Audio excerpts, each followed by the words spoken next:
Hello साथीहरू, नमस्कार। आज म तपाईहरुलाई बाँसुरी कसरी घामबाट बचाउने, कसरी चर्किनेबाट बचाउने भन्ने कुरा थोरै यो शेयर गर्न लागिरहेछु।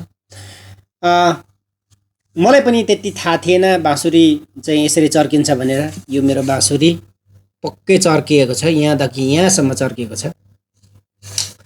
यो चाहिँ कसरी चर्कियो भन्दाखेरि मेरो रुममा म 1 महिनाको लागि नेपाल गएको थिएँ अनि बाँसुरीहरू खुल्लै रूपमा यसरी मैले छोडेर यो रुम बन्द गरेर म गएको थिएँ। अनि आउँदाखेरि बाँसुरी हतार चेक गर्दाखेरि 1-2टा फुटेको थियो, किनभने दुबईमा चाहिँ धेरै टेम्परेचर छ। कोठा बन्द भए पनि यहाँको भित्रको टेम्परेचर चाहिँ तपाईको 50 झन् अब एसी चलायो भने 40-50 पुग्छ। घाम नलागे पनि त्यस्तो यहाँ बाफिन्छ रुम। अनि म चाहिँ यहाँ एक्लै बस्छु, त्यही कारणले यो सिंगल रुममा कोही मान्छे पनि थिएन, एसी चलाउने पनि चर्केको थियो। अब त्यसबाट बचाउने चाहिँ के गर्नुपर्छ भन्दाखेरि अब जब बाँसुरी चाहिँ कसरी त्यसलाई चाहिँ बनाउने भन्दाखेरि मैले चाहिँ यहाँ तपाईहरुलाई सुपर ग्लु पाउँछ, यसरी चट्ट थिचे अनि सुपर ग्लु मजाले लाएर स्वाट्ट यसरी मैले थिचे अनि टाँसियो। त्यसपछि मैले धागो बान्दिएछु है। यो चाहिँ जस्तोको तस्तै भयो, तापनि पहिला जस्तो त कहाँ हुन्छ हैन। यो सबै बन्द भयो, मजाले सुपर ग्लु लाएर च्याप्पै बन्द भयो अनि धागोले बाने। यसरी तपाईहरुको चाहिँ बाँसुरी फुटेको खण्डमा यसरी मेन्टेन गर्न सक्नुहुन्छ। अनि अब कसरी त्यस अब लामो छुट्टीमा जाँदैछ कसरी बाँसुरीलाई बचाउने त? कि त तपाई साथैमा लगेर जानु पर्यो। मेरो त बाँसुरी धेरै छ है, 100 पिसै जति होला। मैले नेपाल चाहिँ 20-30 वटा चाहिँ लगे अनि नेपालमा पनि छोडे, आधा 15 वटा चाहिँ छोडे अनि फेरि 15 वटा चाहिँ वापस ल्याए। अब जोगाउनको लागि चाहिँ तपाईहरु यदि टाढा जाँदै हुनुहुन्छ भने मेरो विचारमा चाहिँ ब्ल्याङ्केट हुन्छ नि, ब्ल्याङ्केट न्यानो, जुन चाहिँ टेम्परेचर अब्जर्भ गर्ने न्यानो कपडा भित्र बेरेर प्लास्टिक भित्र पनि नलाउनु होला। यो यस्तोहरु भित्र पनि गुम्सिन्छ, चट्टै त्यो गुम्सिन्छ।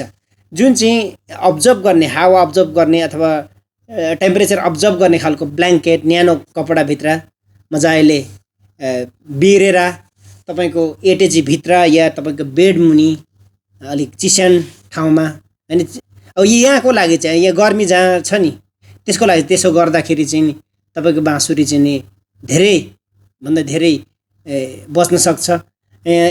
अब चिसो ठाउँतिर चाहिँ के हुन्छ भन्ने फेरि तपाईको फंगस लाग्ने, त्यो पुरै दुलै भित्र पुरै सेतो सेतो अनि भित्रै त्यो बुचिया लाग्ने, त्यो फंगस लाग्ने अनि बाँसुरी खराब हुने त्यो चान्सेस रहेछ चिसो ठाउँतिर चाहिँ। अब सबैभन्दा राम्रो कुरा त तपाईको बाँसुरी मेन्टेन गर्नुको लागि सधैँ चलाइराख्यो भने, फुकिराख्यो भने त मेन्टेन हुन्छ नै, त्यो त राम्रो हो सबैभन्दा। त्यही तपाई टाढा जाँदै हुनुहुन्छ भने मेरो अनुभवमा चाहिँ त्यसरी गर्नु होला। अनि म जुन चाहिँ नेपालमा बाँसुरी छोडेको छु, मैले के गरेछु भन्दाखेरि बेला बेलामा श्रीमतीलाई चाहिँ नि हप्ताको 1 चोटि यसो पुछपाछ गर्नु, अब फुक्नु त जान्दैन, यसो 20-30 सेकेन्ड घाममा निकाल्नु हप्तामा 1 चोटि भनेको छु। सो त्यसरी आफ्नो बाँसुरीहरुलाई चाहिँ नि मजाले मेन्टेन हुँदैछ, राम्रै छ अरे। म बेला बेलामा सोच्छु कस्तो मेरो बाँसुरीहरु छ भनेर। यो सिसा बेसको बाँसुरी हो।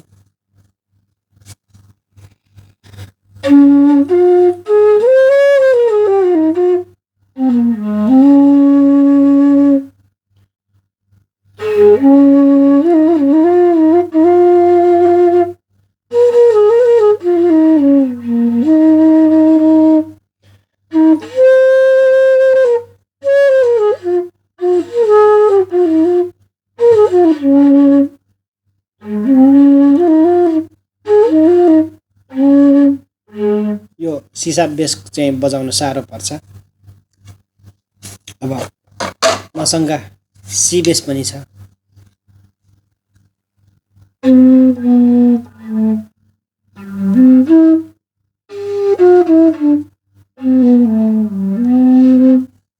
ठुलो बाँसुरी बजाइसकेपछि सानो बाँसुरीहरू चाहिँ बजाउन सजिलो पर्छ।